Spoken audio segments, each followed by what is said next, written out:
ओम नमो भगवते वासुदेवाय। ओम नमो भगवते वासुदेवाय। ओम नमो भगवते वासुदेवाय। मनवीर्ज वर उत्सक्तितम अश्विनाम अक्षुत भक्कयं भयं भीता नीलिलरेव देव तार्कत्रस्ता इव अहय मनवीर्जा वर उत्सयुक्तम श्रेणु मुकुटसभायां भीता नीलिलर देवा अंतरेक्षा इव हय मनवीर्जा वर आसक्तम श्रेणु मुकुटसभायां भीता नीलिलस्य देवा अंतरिक्षा इवाह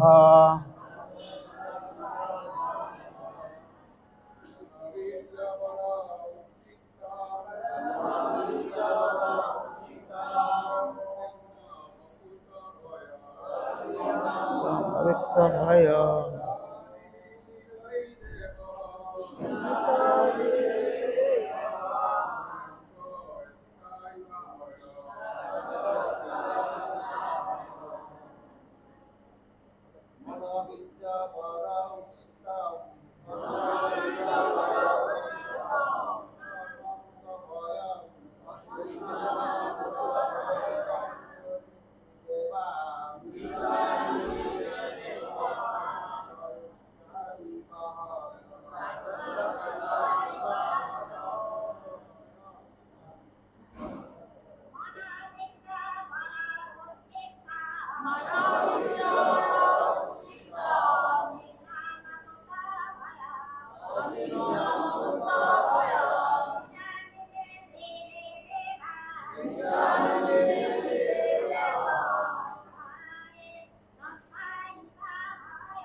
मनोवीर्य मानसिक एवं दैहिक शक्तिर द्वारा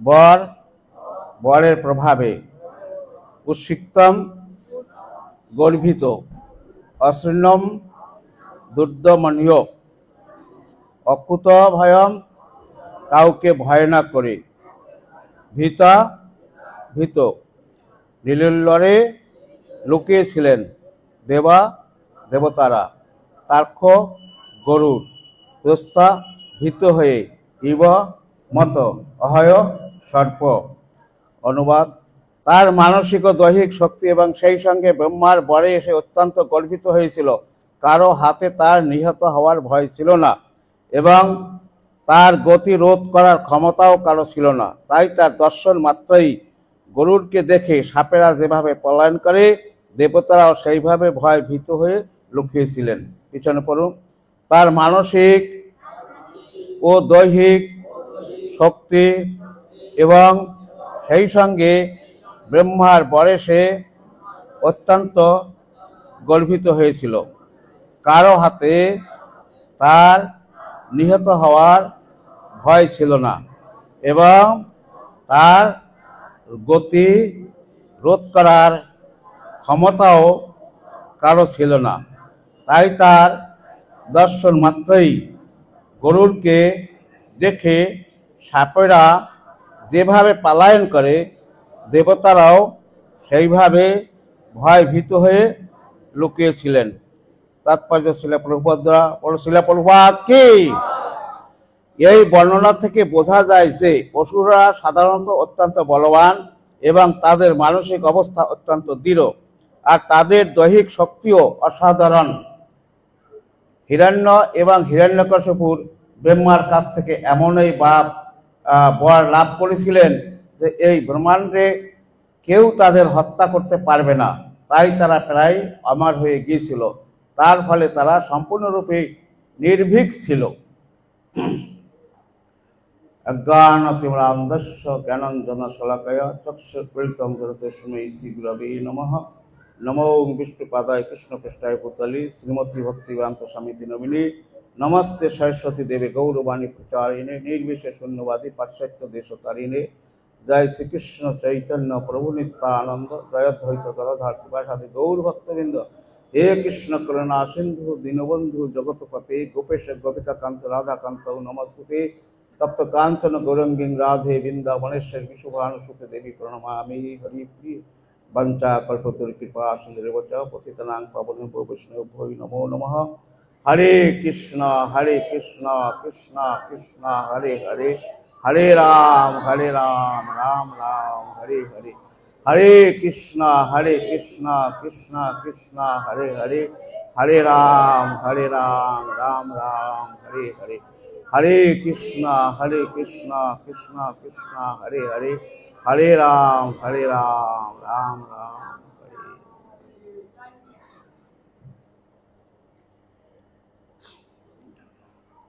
শ্রীমদ্ ভাগবতে স্কন্দ 3 অধ্যায় 17 আর শ্লোক নম্বর হলো 22।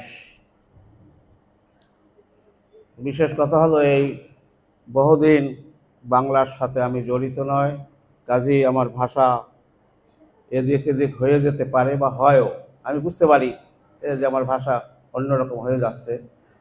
তথাপিও আপনারা বুঝে নেবেন আমি কি বলতে যাচ্ছি। ভাষার তাৎপর্য ওগুলো দেখার প্রয়োজন নাই। ভাষা অবশ্যই গড়বড় হতে পারে, কারণ মারাঠি দেশে থাকি, মারাঠি হিন্দি এর সাথে মিল হয়ে গেছে, এই জন্য খুব একটু অসুবিধা হতে পারে। যাই হোক, আমি তো আপনাদেরই দেশের লোক।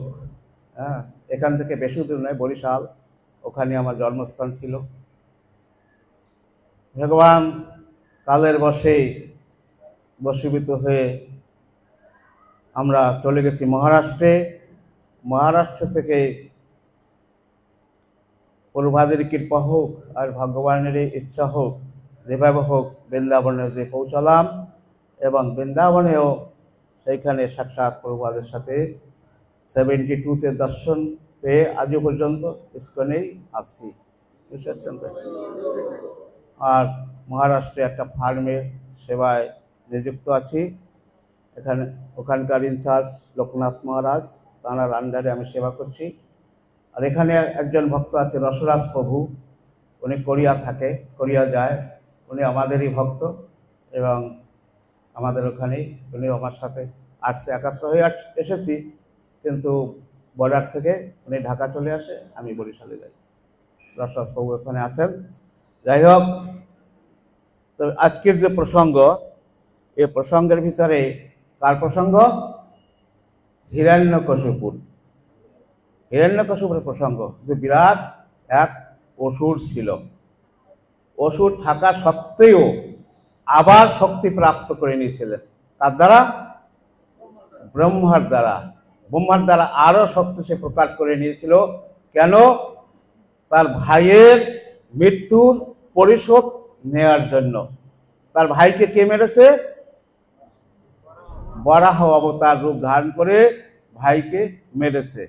তখন হিরণ্যকশিপু যখন বিলাপ করতেছিল যে আমার ভাইকে কে মেরেছে, কিন্তু এটা সবারই প্ল্যান ছিল, তখন সেখানে এসে কে উপস্থিত হলো? নারদ মুনি। নারদ মানে উপস্থিত হয়ে তাকে জিজ্ঞেস করছে, হিরণ্যকশিপু তুমি কেন বিলাপ করছো? যে ঋষিবার আপনি বলুন আমার ভাইকে কে মেরেছে, আমার প্রতিশোধ তার কাছে নিতে হবে। নারদ মুনি বলছে এত সস্তা নয় তার কাছে প্রতিশোধ নিতে গেলে, তবে কি করতে হবে? বলে আগে তুমি শক্তিমান হও। তখন বলছে আমি কিভাবে শক্তিমান হব? বলছে ব্রহ্মার তপস্যা করো। তখন ব্রহ্মার তপস্যা করতে উনি উদ্যত হলেন। যখন উদ্যত হলেন, কয়েদি ওনার স্ত্রী ছিল, ওনার স্ত্রীকে ডেকে বলছে দেখো আমি যতদিন পর্যন্ত না আসতে পারি ততদিন পর্যন্ত তুমি এগুলো দেখাশোনা করবে। তপস্যায় চলে গেলেন। এদিকে যখন ইন্দ্রেরা দেবতারা সব মিটিং করলো, তখন এখানে লিখেছে যে তার ভয়টা তো এমনি গরুর পাখির ভয় যখন সর্প পালিয়ে যায় তদ্রূপ সম্পূর্ণ দেবতারা পালায়, আর আরো যদি বলবান হয় তখন তো প্রথমে আমাদের স্বর্গরাজ্য নিয়ে যাবে। হ্যাঁ, তাহলে এখন কি করা যেতে পারে? তখন সবাই মিলে মিটিং করে সাব্যস্ত করলো ইন্দ্রের উপর তুমি একটা কিছু বিধান করো। হ্যাঁ, তখন ইন্দ্রদেব চিন্তা করলো কি যে আগের তপস্যাকে ভঙ্গ করতে হবে, কি উপায় করা যেতে পারে? তাকে ইন্দ্র ছোট একটা তোতা মানে টিয়া পাখির রূপ ধারণ করলো। রূপ ধারণ করে হিরণ্যকশিপুর যেখানেই তপস্যা করছে ওইখানে যে নারায়ণ নারায়ণ নারায়ণ বলা শুরু করে দিয়েছে। তখন কি দেখে একটা তোতা, আচ্ছা, তো ওখান থেকে অন্যত্র চলে গেল। অন্যত্র যে ওইখানে ওই নারায়ণ নারায়ণ নারায়ণ বলছে, সেখান থেকে অন্যত্র চলে গেল। তারপর দেখেছে ঠিক আছে আমি গুফার ভিতর প্রবেশ করব, ওখানে বসে আমি তপস্যা করব। তখন গুফার ভিতর প্রবেশ করে সেখানেও তোতা ওই টিয়া ঢুকে গেল, সেখানে বসে নারায়ণ নারায়ণ বলতে শুরু করে দিয়েছে। তখন হিরণ্যকশিপু চিন্তা করছে আমার তো এ তারিখে যাত্রা ভালো হয়নি, আমি ফিরে বাড়ি চলে যাই। আবার ফিরে বাড়ি আসছে বাড়ি কয়েদি দেখে অবাক, আরে তুমি তো বলেছিলে না তপস্যায় সিদ্ধি প্রাপ্ত হয়ে তারপর ফিরবে, আর এখন তুমি ফিরলে? বলছে কয়েদি তোমাকে কি বলবো, যেখানেই যাই সেখানে একটা পাখি কোথার থেকে আসে শুধু নারায়ণ নারায়ণ আমার শত্রুর নাম করে, আমি জপ করি ব্রহ্মার নাম আর ও বলে শত্রুর নাম, এখন কি বলে আমার খুব ডিস্টার্ব হয়ে যায়, তাই আমি ফিরে এসেছি। হ্যাঁ, কয়াদু চিন্তা করছে রে বাপরে বাপ, প্রভু তো আমার কোনোদিন নারায়ণের নাম নেয় না, আজ তার মুখে নারায়ণ নাম এসেছে, এটাই আমার সৌভাগ্যের বিষয়। তখন খেতে দিয়েছে, চলতে ফিরতে ঘুরে ঘুরে কয়েদি জিজ্ঞাসা, আরে তুমি বলো না কেন? বলছে কতবার বলবো তোমাকে, ওই পাখি শুধু নারায়ণ নারায়ণ করে তাই আমি চলে এসেছি। রাত্রের ভোজনের পর যখন দুজন এক কক্ষে প্রবেশ করেছে, কয়াদু হাত দিয়ে বলছে প্রভু তুমি একটু বলো না কেন তুমি ফিরে এসেছো? কয়াদু তোমাকে কতবার বলবো, ওই পাখিটা শুধু নারায়ণ নারায়ণ নারায়ণ নাম করে তাই আমি ফিরে এসেছি। আমি উভয় নারায়ণ নারায়ণ চিন্তা নারায়ণ, কয়াদু নারায়ণের চিন্তা করছে, আহো কত বড় ভাগ্যবান আমি, আজ আমার প্রভু নারায়ণের নাম নিচ্ছে, আর হিরণ্যকশিপু নারায়ণ নারায়ণ বলছে। এমন কথা বলতে বলতে দুজনার মিলন হলো, সেই মিলনে জন্ম হলো প্রহ্লাদের। হ্যাঁ, তবে এতে ভাগবতে বিরাট শিক্ষা দিয়েছে। শিক্ষা দিয়েছে কি, সংসারে যদি কোনো সুসন্তান আনার ইচ্ছা থাকে তাহলে ভগবানের নাম স্মরণ করে। গৃহস্থ জীবন আসরিক জীবন নয়, গৃহস্থ জীবন এমনি জীবন হওয়া উচিত যে আমার ঘরে একটা সন্তান আসবে, সেই সন্তানের দ্বারা ভগবান ভক্ত হবে, ভগবানের প্রচার করবে, দেশের কল্যাণ হবে এবং তার দ্বারা আমাদের বংশেরও উদ্ধার হয়ে যাবে। এই ভাবনা রেখে গৃহস্থ জীবন যাপন করা উচিত, এই শিক্ষা আমরা এর দ্বারা পেতে পারি। যাই হোক, এখন সবাই জানে হিরণ্যকশিপু কি ধরনের ব্যক্তি ছিল। তার গর্ভে জন্ম নিল কে? প্রহ্লাদ। কিন্তু প্রহ্লাদ যখন জন্ম নেওয়ার পরে কোথায় জন্ম হয়েছে প্রহ্লাদের? নারদ মুনির আশ্রমে, সবাই জানে। কিন্তু সেইখানে বসে গর্ভের ভিতরে থেকে প্রহ্লাদ মহারাজ শুনতে পেয়েছেন ভাগবত উপদেশ। হ্যাঁ, আর ওই উপদেশ শুনে শুনে শুনে শুনে শুনে শুনে তার সব হৃদয়ঙ্গম হয়ে গেছে। যখন তিনি ভূমিষ্ঠ হলেন, ভূমিষ্ঠ হওয়ার পর নারদ মুনির আশ্রমে থাকে, যখন হিরণ্যকশিপুর তপস্যায় বলিয়ান হয়ে যখন বাড়িতে ফিরলেন, নারদ মুনি খবর রেখেছে কবে আসবে কবে আসবে কবে আসবে, তখন প্রহ্লাদকে ফিরিয়ে তার বাবার কাছে দিয়েছে। যখনই বাবার কাছে দিয়েছে, নারদ মুনি বলছেন, হে মহারাজ, এ আপনার পুত্র। আমার পুত্র কি করে হলো? তখন সব বিবরণ বলে দিল, যেমনিভাবে ইন্দ্র নিয়ে গেছিল, রাস্তা থেকে আমি তাকে নিয়ে এসেছি এবং তারপর ওখানে জন্মগ্রহণ করছে। খুব খুশি, খুব। প্রহ্লাদকে উঠে কোলে নিয়েছে, বাবা তোমাকে পেয়ে আমি খুব খুশি, আমার উত্তরাধিকারী তুমিই হবে, পরে সব কিছুই দেখাশোনা তুমিই করবে। খুব প্রশংসা করলেন। আচ্ছা বাবা, তুমি কি শিখেছো ওখানে, কি শিখেছো কি বলো না? তখন বলছে, পিতাজি আমি শুধু একটাই শিখেছি, যে ভগবান ছাড়া এই দুনিয়ায় আর কিছু নাই, তার বিনা আজ্ঞায় পাতাও হিলতে পারে না। ও তুমি এই শিখেছো? ভগবান বলতে কে? ভগবান বলতে আমি। তুমি জানো না, দেখছো না, সম্পূর্ণ পশু পাখি দেবতা সবকিছু আমার ভয় থরথর করে কাঁপছে। ভগবানের ভয় তো পৃথিবীর সবাই সবাইকে, কিন্তু দেখো তার বিপরীতকে আমি। আমি তুমি কেন বলছো যে ভগবান সবকিছু? প্রহ্লাদ বলছে, পিতাজি আপনি চিন্তা করুন, একবার বিবেচনা করুন, আপনি ভগবান নয়। আর মনুষ্য জীবনের একমাত্র কর্তব্য ভগবানের শরণাগত হওয়া। প্রহ্লাদ বুঝিয়ে বলছেন, দেখুন এখানে একের পরে একটা জিরো দেন, 10 হলো, 10-এর পর একটা জিরো দেন, 1000 হলো, এরকম করতে করতে ভ্যালু হয়ে যাবে, একের ভ্যালু হয়ে যাবে। আর যখন একটা মুছে ফেলেন, তখন যত জিরোর কোনো ভ্যালু আছে? কোনো ভ্যালু নাই। পিতাজি আপনি বোঝার চেষ্টা করুন, এই যে সংসারে জীব যতক্ষণ পর্যন্ত ঈশ্বরকে কেন্দ্র না করবে, তার জীবন সংসার যাত্রা সব 0 0 0। কাজে আমাদের প্রত্যেকটি জীবের কর্তব্য হলো ঈশ্বরের শরণাগত হওয়া, তার সেবা করা, তার দাসত্ব স্বীকার করা। আর তুমি পুত্র হয়ে আমাকে উপদেশ দিচ্ছ, মূর্খ ছেলে। তখন চিন্তা করছে, নারদ মুনির আশ্রমে 5 বছরের বাচ্চা ছিল, ওখানে উল্টা পাল্টা শিখেছে, ডাক দিয়েছে গুরুর শিষ্যদের, তোমরা আসো আমার এই ছেলেকে সুশিক্ষা দাও। দিয়ে গেল আশ্রমে, সেখানে অসুরদের বাচ্চাদের সাথে সুশিক্ষা। সুশিক্ষা মানে কি? ধর্ম, অর্থ, কাম, মোক্ষ। এই হলো ওদের সুশিক্ষা। ধর্ম চাই, দান করলে ধর্ম হয়। অসুররা খুব দান ধ্যান করতো কিনা? খুব দান ধ্যান করতো। এখন শাস্ত্রে নির্দিষ্ট আছে, তুমি দান করবে ডাইন হাতে, কিন্তু বাম হাতে যেন খবর না জানে। বাম হাতে। আর যদি তুমি প্রশংসার সহিত কাউকে দান করো, আমি এত টাকা দান করেছি, মন্দিরে এত টাকা করেছি, এ করেছি সে করেছি, এখানে, সে দান বৃথা নয়। তো দানের নাম যে কামায়, এ হলো কারা? অসুর প্রবৃত্তি। সবসময় আমি মন্দিরে একটা বোর্ড লাগাই দিলাম, আমি এত টাকা দিয়েছি এই মন্দিরের, কিন্তু শাস্ত্রে সেটাও বলে, সেটাও দান দিয়েছে কার জন্য? ভগবানের জন্য। কেউ না জানে, পরম পিতা পরমেশ্বর ভগবান তো জানে। স্কন্দ পুরাণের কথা স্পষ্ট লেখা রয়েছে, যদি কোনো ব্যক্তি এক মন্দিরের জন্য একখানা ইট দান করে, ভগবান কি করে? একটা ইটের পরিবর্তনে গোলকধামে তার স্বর্ণমহল তৈরি করে রাখে। দানের এত বড় মহিমা। কিন্তু যখনই সেই দানের আমি বিপরীত নাম কামাবার জন্য, তখন সে জিরোতে পরিণত হয়ে যায়। তো দানেরও এমনি অবস্থা। তারপর ধর্ম, অর্থ, কাম, মোক্ষ, যাই হোক এটি বিচার করার বহু সময়।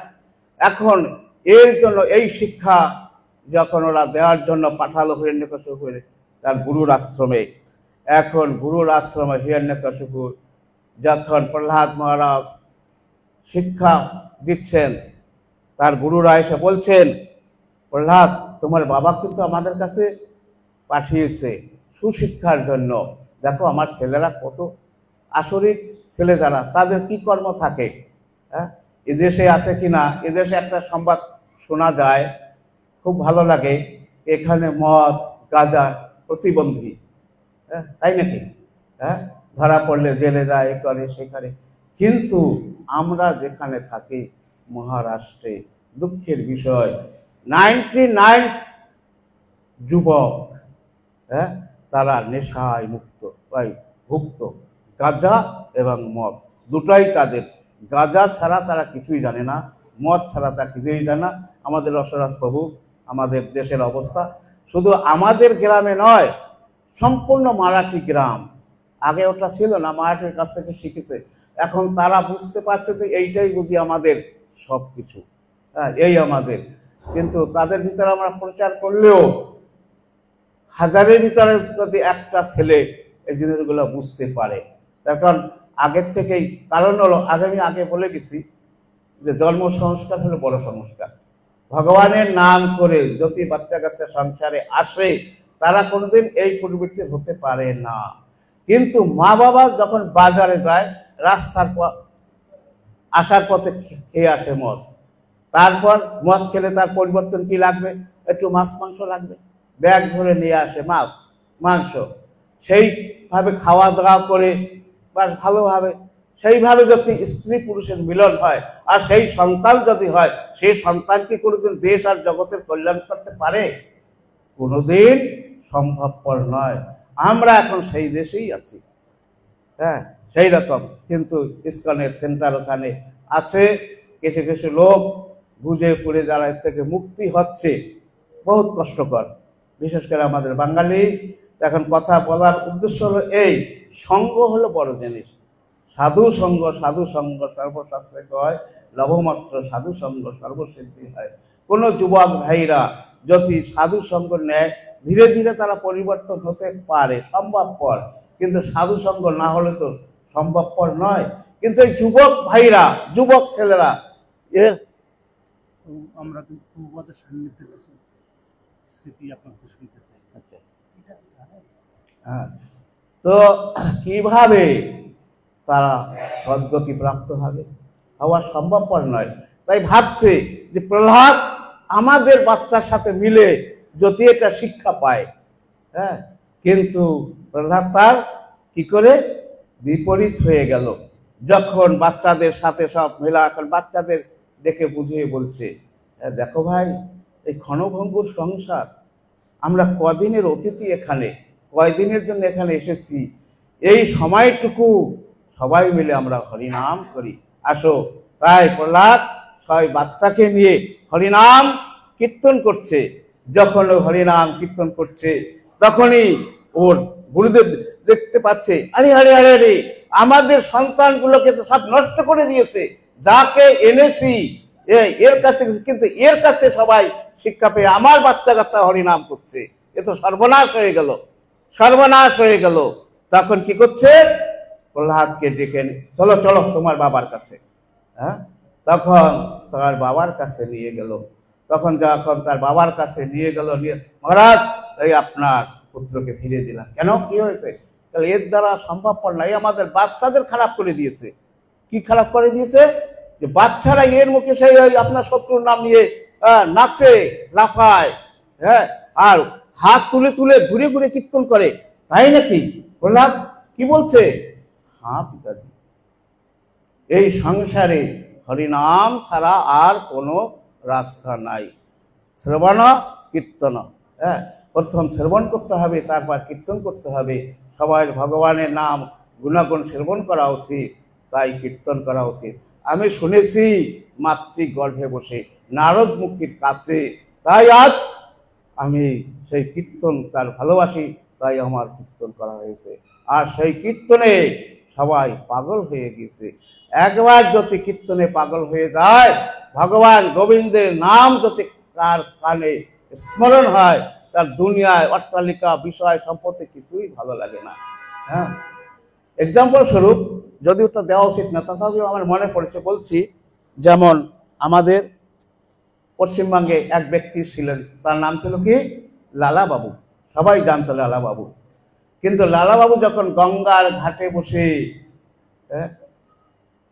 হুক্কায় তামাক টানছে, তখন এক জেলের মেয়ে বলছে, বাবা তুমি উঠো, বাবা তুমি উঠো, তোমার তো বেলা চলে গেল। কখন তুমি জাল ফেলবে? কথাটা কানে গেছে কার? লালাবাবুর। লালাবাবুর হুক্কাটা ফেলে দিল। আরে বেলা চলে গেল, সত্যিকারই বেলা যাচ্ছে। তখন ওনার মানে ধিক্কার এসেছে, হায় রে হায়, আমার বেলা তো চলে গেছে, আমার আর অবস্থা কি হবে। তো সব কিছু ফেলে দিয়ে বাড়ি চলে আসছে। বাড়ি চলে আসার পর দেখছে ওর মানে চাকরানি রুম টুম ছাপ করে সুন্দর বিছানা। লালাবাবুর বিছানা কীরকম হতে পারে সবাই কল্পনা করা যেতে পারে, কী ধরনের বিছানা। সেই বিছানায় চাকরানি 5 মিনিটের জন্য আরাম নিচ্ছে। এসেই রাগ হয়ে গেছে, একে তো মাথায় টেনশন। এসেই বলছে, আরে কি করছো তুমি?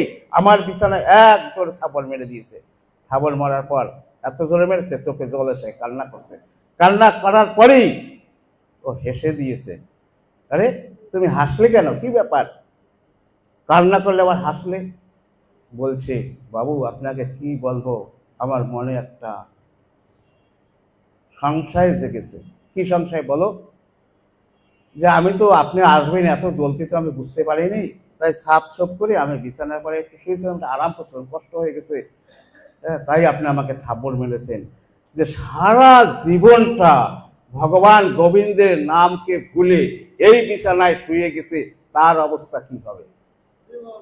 হ্যাঁ, তার অবস্থা কি হবে? লালাবাবুর মনে ধিক্কার লাগলো, হায় তো, আমি তো এ একটা নারী না আমার উদ্ধারকর্তা না আমার গুরুদেব, তাই আমি কিছুই বুঝতে পারলাম না। হ্যাঁ, প্রণাম করলো, এ মেয়ে তুই আমাকে যে গোবিন্দের নাম স্মরণ করার জন্য আজ প্রথম কর্ণে আমি গোবিন্দর নাম শুনলাম, আমার সব বিষয় আসক্তি যা কিছু সব দূর হয়ে গেছে, তুই আমার গুরুদেব। তাই বলে লালাবাবু মেয়েটাকে প্রণাম করে চলে গেল কোথায়? বৃন্দাবনে, যেখানে লালাবাবুর মন্দির আমরা দর্শন করতে পাই। কি শুনেছে? গোবিন্দের নাম, হ্যাঁ, কৃষ্ণের নাম। রূপগোস্বামী বলেছেন, যার ঈশ্বর ভজনা করার উদ্দেশ্য থাকে, একবার গোবিন্দ নাম শ্রবণ করলে পরে তার সম্পূর্ণ বিষয় আসক্তি সব কেটে যায়।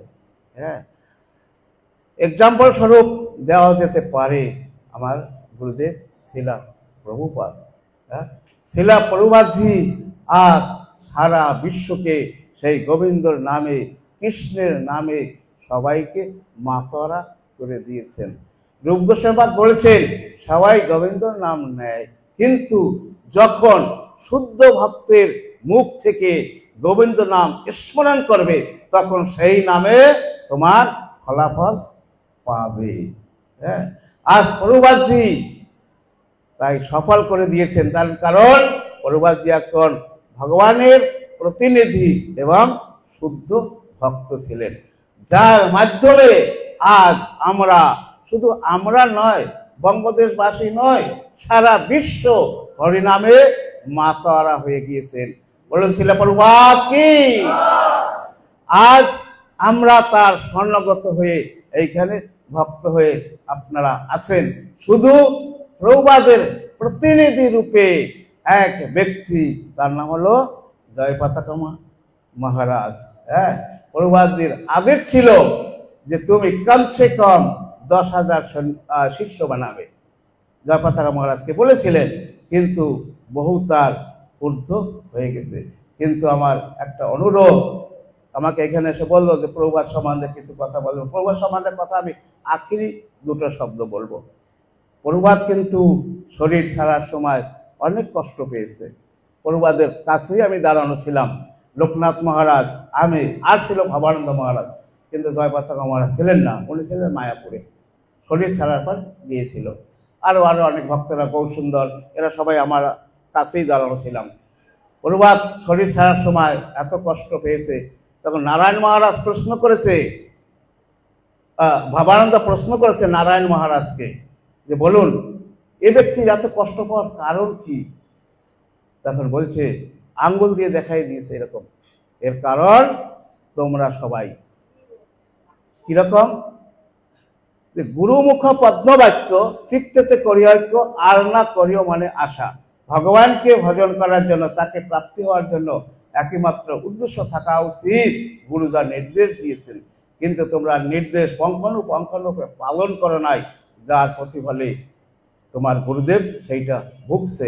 উনি তখন একথাও বলে দিয়েছিল, আমার সামনে কথাগুলো হয়েছে, যে দেখো রামকৃষ্ণের কথাটা বলেছিলেন যে রামকৃষ্ণ কিন্তু গিরিশে সম্পূর্ণ পাপ নিয়েছিল, যার জন্য রামকৃষ্ণের ভুগতে হয়েছিল, আর তার প্রমাণ তোমার গুরুদেবকে দেখো। আমার কথাটা বলার উদ্দেশ্য, যেখানেই যাই আমি কথাটা বলে থাকি, হ্যাঁ, আপনাদের গুরুদেব জয়পাতাকা মহারাজ স্বামী এখানে বেশিরভাগ, হ্যাঁ, ব্রহ্মচারীরা হোক গৃহস্থরা হোক, যখনই জপ করবেন, যখনই ভজন করবেন, বর্তমান জয়পাতাকা মহারাজের ফটোটা সামনে রাখবেন, দেখবেন তার শরীরের অবস্থা কি। হ্যাঁ, অনুবাদ তো আপনার আখিরে দেখে নাই যে জয়পাতাকা মহারাজ তার শরীরের কি অবস্থা, কি সুঠাম পুরুষ ছিলেন। উনি যখন চলতেন দুপাশ থেকে লোক দেখেই চলে যেত, এত ওনার চলার ভঙ্গি। আর সেই মহারাজ আজ কি পরিস্থিতি আছে। হ্যাঁ, শুধু ফটোটা সামনে রেখে চিন্তা করবেন, পতন হবে না, তার পতন হবে না। যে আমার সম্পূর্ণ পাপ গ্রহণ করছে গুরুদেব, আর সেই গুরুদেবের কি দুর্দশা, হ্যাঁ, কিভাবে তার শরীরের পরিস্থিতি। ব্রহ্মচারীরা যদি সেই ফটো সামনে রেখে গুরুর চিন্তা করে, হায় রে হায়, না জানি আমার মতন এক ব্যক্তি পতিতকে উদ্ধার করে আমার পাপটা, হে গুরুদেব তোমার কাছে আমি প্রতিজ্ঞা করছি আমার জীবনে যেন এরকম কোনো পাপ না হয় যার দ্বারা তোমার ভোগ হয়। হ্যাঁ, এই চিন্তা ভাবনা রেখে যদি ব্রহ্মচারীরা, তাহলে সেই ব্রহ্মচারীর কখনো পতন হবে না। আমার এই অনুরোধ, আপনারা সবাই ইস্কনের ভক্ত হয়েছেন, শুদ্ধ ভক্তের কৃপা লাভ করেছেন, জয়পাতাকা মহারাজের কৃপা লাভ করেছেন, প্রভুপাদের প্রতিনিধি হয়ে আপনাদেরকে উদ্ধার করার জন্য সে এক বিদেশি ভক্ত হয়ে কত কষ্ট করছে শুধু আমাদের জন্য, করছে কিনা। হ্যাঁ, ওই অবস্থায় ওনার যখন শরীর খুব খারাপ, ওনাকে দেখতে আসলাম। দেখতে আসার পর আমাদের ওখানে একটা দৈবিক পাথর পেয়েছিল একটা লোক, ছত্তিশগড়ের আদিবাসী। তো পাথরটার এমন গুণ ছিল, যে কোনো ব্যাধি হোক না কেন, যদি তাকে স্পর্শ করা হতো তাহলে তার ব্যাধির থেকে মুক্তি হয়ে যেত। এরকম একটা পাথর পেয়েছিল। তো আমি যখন এই সংবাদটা জানতে পেলাম, আমি মায়াপুরে আসলাম। আসার পরে আমি ওনার সেক্রেটারির সাথে, ওনার সাথে কথা বললাম। বলার পরকে যে এরকম একটা ব্যবস্থা আছে, যদি মহারাজকে আপনারা সেখানে নিয়ে যান, আমি থাকার সব ব্যবস্থা করে দেবো, হোটেলে সেখানে গেলে। তো ওনার সাউথ ইন্ডিয়ান দুটো ভক্ত ছিল। তো ঠিক আছে, মহারাজের সাথে আলোচনা করা হোক। তো মহারাজের কাছে আমি গেলাম। মহারাজকে বললাম, মহারাজ এই পরিস্থিতি, যদি আপনি একটু কষ্ট করেন তাহলে চেষ্টা করে দেখতে পারি, ভগবানের কি ইচ্ছা। তো ভক্তরা শুধু ফিরে গেল যে ওখানে ভালো জঙ্গলের ভিতর থাকার ব্যবস্থা নাই, তারপর নানান রকমের অসুবিধা। তারপর মহারাজ আবার বোম্বাই গেলেন মিটিংয়ে। ওখানে আমাদের সম্পূর্ণ গুরু ভাইরা এক জায়গায় হয়েছিলাম, সম্পূর্ণ বিশ্বের। তখন ওখানে বসে কথাটা আলোচনা করা হলো, কিন্তু ভক্তরা পিছিয়ে গেল যে ওনাকে নিয়ে যাবো কি করে। কিন্তু ওই সময় যখন ওনাকে আমি দেখেছি, চেয়ারে ৩-৪ জন করে উঠাতে হয়, ৩-৪ জন করে হুইল চেয়ারের ভিতরে উঠাতে হয়। তারপরে এত কষ্ট করে, ঘাটটা এমনিভাবে থাকে, দেখে খুব খারাপ লাগলো। আমি পিছিয়ে গেলাম, সম্ভবপর নয় নেওয়া। হ্যাঁ, কিন্তু এই কষ্টটা কিসের জন্য আমি ধৈর্য ধরতে পারিনি। এই কষ্টটা শুধু মনে পড়েছে ওই নারায়ণ মহারাজের কথা। প্রভুপাদজি এত কষ্ট পেয়েছে, তার প্রতিনিধি 10,000 শিষ্য করার প্রভুপাদজি অর্ডার দিয়েছে, কিন্তু আমি শুনতে পাই, আমি দুবাই বসে শুনতে পেয়েছি বাংলাদেশি ঘটনা। হ্যাঁ, ওখানে ফোনে যখন আমাদের বলদ প্রভু বলে যে এই ঘটনা শুনে খুব দুঃখ লাগে কোনো কোনো জায়গায়, কিন্তু করার কিছু উপায় নাই। যাই হোক, যে প্রসঙ্গ হলো এই প্রহ্লাদ মহারাজের। প্রহ্লাদ মহারাজকে যখন এমনিভাবে তিরস্কার করলো তার বাবা, দূর কোল থেকে ফেলে দিল, তারপর প্রহ্লাদকে হাতির পায়ের তলে, ত্রিশূলের আগায়, তারপর পাহাড় থেকে ফেলে দেওয়া, অগ্নিতে প্রবেশ করানো, সাপের ভিতরে ঢেলে দেওয়া, কত না অত্যাচার পিতা হয়ে পুত্রের জন্য করেছে। তার কারণ এমন একটা জিনিস, অসুর জাতীয়, তারা যেটা মনে করে, না ছেলে দেখে, না মেয়ে দেখে, না পরিবার দেখে, না কাউকে দেখে। হ্যাঁ, আর সেই এক্সাম্পল প্রহ্লাদের দ্বারা। প্রহ্লাদ কিন্তু ভগবানকে প্রাপ্তি হওয়ার জন্য তার কৃপা কি করেছে, ভয়কে ত্যাগ করে দিয়েছে। ভয়কে ত্যাগ করেছে, দিয়েছে কিনা, তাকে ত্রিশূলের মাথায় ঢেলে দিয়েছে, ত্রিশূল তাকে এখনই মারবে। প্রহ্লাদ হরে কৃষ্ণ কৃষ্ণ কৃষ্ণ হরে হরে, হরে রাম রাম রাম হরে হরে। ত্রিশূল ফিরে গেছে, আগুনে দিয়েছে। হরে কৃষ্ণ কৃষ্ণ কৃষ্ণ হরে হরে, হরে রাম রাম রাম হরে হরে। পাহাড় থেকে ফেলে দিয়েছে। শুধু ভগবানের নাম ছাড়া প্রহ্লাদ আর কিছুই জানে না। আপনারাও এই বঙ্গদেশবাসী নানান ভয় উৎপাত আসছে, এসেছে, আরো আসবে, কিন্তু সারা জীবকে উদ্ধার করার জন্য আপনারা প্রস্তুত। চৈতন্য মহাপ্রভু আগে বলে গিয়েছেন 500 বছর এই পৃথিবীতে যত আছে নগরাদি গ্রাম সর্বত্র প্রচার হইবে মোর এই নাম। তাই মহাপ্রভুর বাণীকে সার্থক করার জন্য, প্রচার করার জন্য শ্রীল প্রভুপাদ তার জীবনকে উৎসর্গ করে দিয়েছেন। আপনারাও তদ্রূপ জীবনকে উৎসর্গ করে দিয়েছেন প্রভুপাদের বাণী প্রচার করার জন্য। যাই হোক, কথাটা বলার উদ্দেশ্য হলো এই যে অনেক কষ্ট, অনেক দুঃখ, অনেক রকমের ভয় আপনাদের সবাইরই আসবে, কিন্তু প্রহ্লাদকে স্মরণ করে, যখনই প্রহ্লাদকে স্মরণ করবেন, এই ভাগবতকে স্মরণ, ভগবানের নাম প্রচার করার জন্য প্রহ্লাদ কত কষ্ট করেছে, স্বয়ং পিতা হয়ে তাকে এত কষ্ট দিয়েছে। আর যারা আমাদের কষ্ট দিয়েছে তারা তো আমাদের কেউ রিস্তাদার নয়, রিস্তাদার নাকি, কেউ রিস্তাদার না, ওরা তো অবশ্যই দেবে। কাজী সেগুলো পার হয়ে যেতে হবে, তবে না হবে। শাস্ত্রে বলে, দেখো ভগবানের কৃপা প্রাপ্ত হয়েছিল প্রহ্লাদ, ভয়কে ত্যাগ করেছিলেন। আর এক ব্যক্তি লজ্জাকে ত্যাগ করেছেন, সে ভগবানকে পেয়েছে। কি জানেন কোন সে ব্যক্তি? যে লজ্জাকে, শাস্ত্রে বলে ঘৃণা, লজ্জা, ভয়, 3 থাকতে ভগবানের কৃপা লাভ করা যায় না। হ্যাঁ, তো যেমন আমাদের বিদুরানী কিন্তু লজ্জাকে ত্যাগ করেছিল। কিভাবে ত্যাগ করেছিল? যখন ভগবান সন্ধি করতে গিয়েছিলেন কোথায়? হস্তিনাপুরে দুর্যোধনের কাছে, এবং ধৃতরাষ্ট্র তখন রাজা ছিলেন, ওর কাছে যে তখন শকুনির বুদ্ধির বলে বলছে, দেখো ভগবান লাড্ডু, মাখন, মিশ্রি এ সমস্তগুলো খেতে খুব ভালোবাসে, 56 দুধের, ঘিয়ের, এই সমস্ত তুমি তৈরি করে রাখো, ওই কৃষ্ণ তোমার এখানে আসবে, তখন ওগুলো সব গোপীদের ঘরে চুরি করে খেত, আর তুমি যদি তাই তৈরি করো ও তোমার কাছে চলে আসবে। শাস্ত্রী বলে কথা, যে তার নেমুক খায়, লবণ খায়, সে তার গুণ গায়। একবার যদি তোমার এখানে খেয়ে গেল, তা তোমারই পক্ষে কৃষ্ণ কথা বলবে। দেখেন ভগবান তো ভগবান, উনি যখনই আসছেন, এসে স্বাগত করার জন্য ফুলের মালা দিয়ে সুন্দরভাবে, ও কানাইয়া তুমি এসেছো, বহু সৌভাগ্য আমার, আগে তুমি বহুত কষ্ট করে এসেছো, রথে তোমার কষ্ট হয়ে গেছে, চলো একটু জল খেয়ে নাও, আর তার সাথে কিছু একটু জলযোগ করে নাও। কানাইয়া বলছেন, না দুর্যোধন, আমি তখনই খাবো যখন তোমার সাথে আমার কথাবার্তা একটা ফাইনাল হবে। ঢুকলেন না ভিতরে, সবাই বসে গেলেন, চর্চা হতে লাগলো। একে তো দুর্যোধন ক্রুদ্ধ হয়ে আছে, আরে আমি এত কষ্ট করে হালুয়াইয়ে দাঁড়াই নে, এত সুন্দরভাবে রান্না বান্না করেছি, আর সে আমার ওখানে যে খেলো না। হ্যাঁ, দুর্যোধন এমনি রাগ হয়ে আছে, আরে তো চুরি করা ব্যক্তি, এ কে বুঝবে এর স্বাদ, মনে মনে গালাগালি তো দিতেই আছে। কৃষ্ণ যখন কথাবার্তায় মীমাংসা হলো না, আকৃত দুর্যোধন দাঁড়িয়ে বলল, বিনা যুদ্ধে নাহি দিব সুযগ্র মেদিনী। হ্যাঁ, দুর্যোধন যখন দাঁড়িয়ে বলল, কৃষ্ণ তখন পাস হয়ে গেছে, যাক আমি চললাম।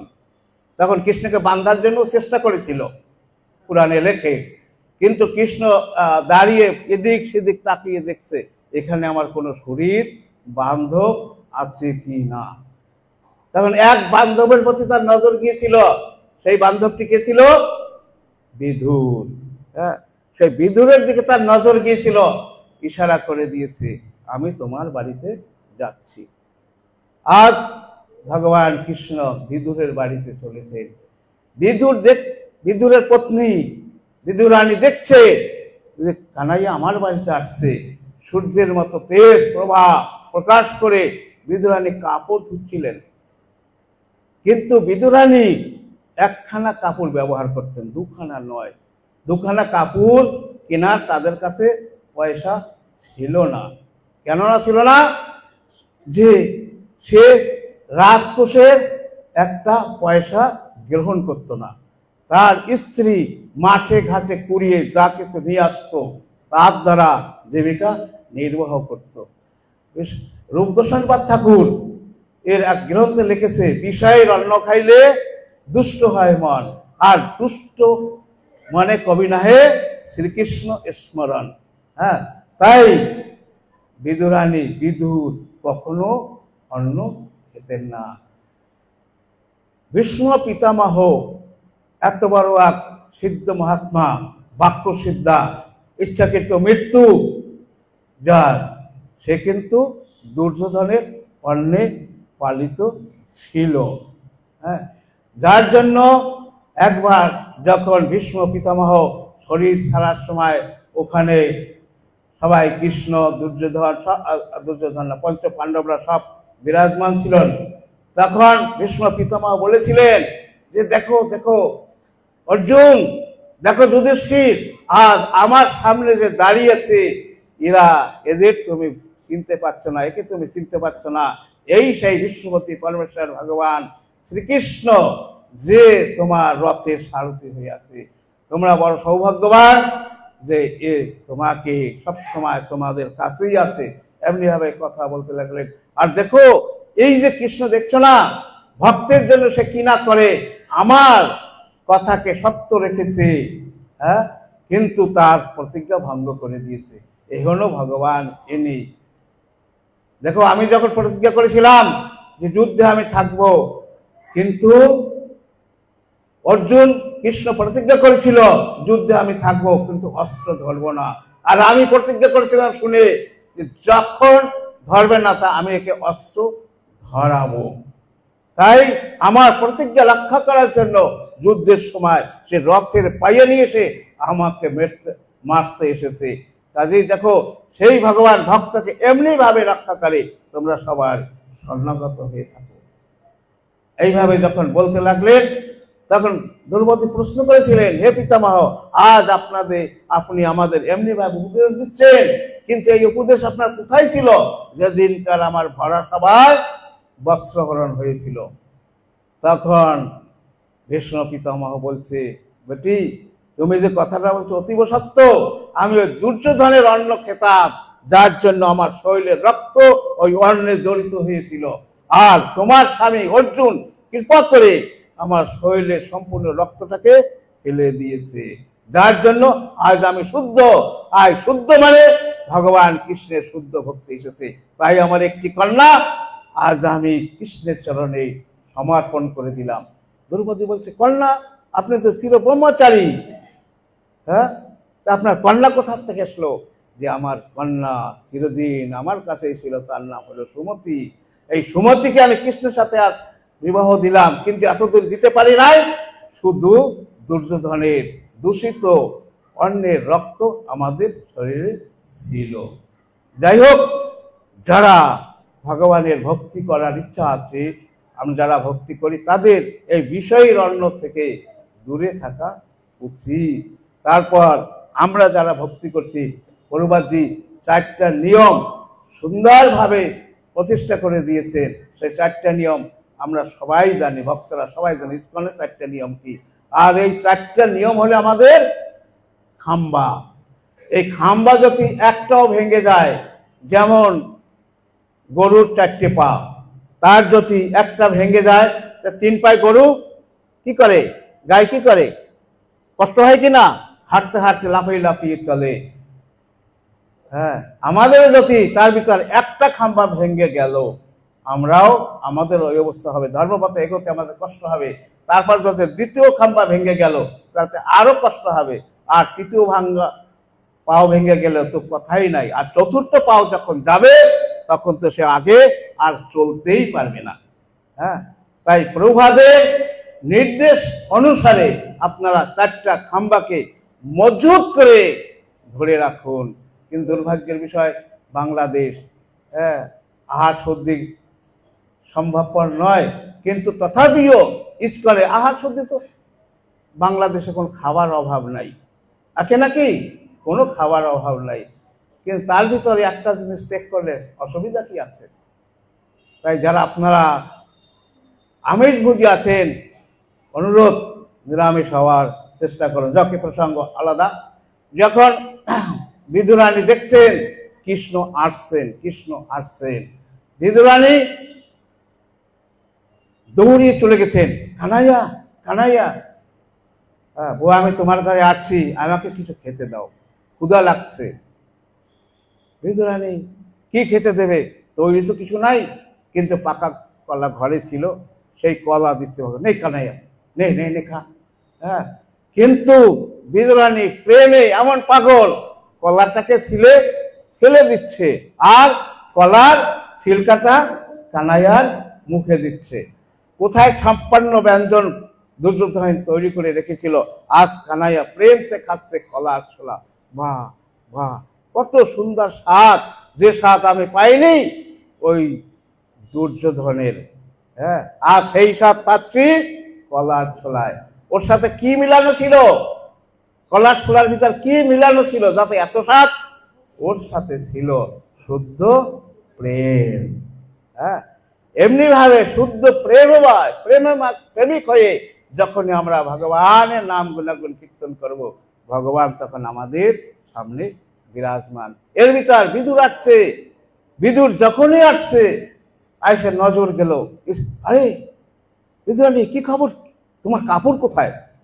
হ্যাঁ, তখন দেখছে যে আমি উলঙ্গ, তার কারণ কানাইকে দেখেই দৌড়িয়েছে, কাপড়ে আদা, ওই কাপড় ওইখানেই ফেলে আসছে। বিদুরানী লজ্জাকে ত্যাগ করেছিল কৃষ্ণ প্রেমকে, কৃষ্ণ প্রেমের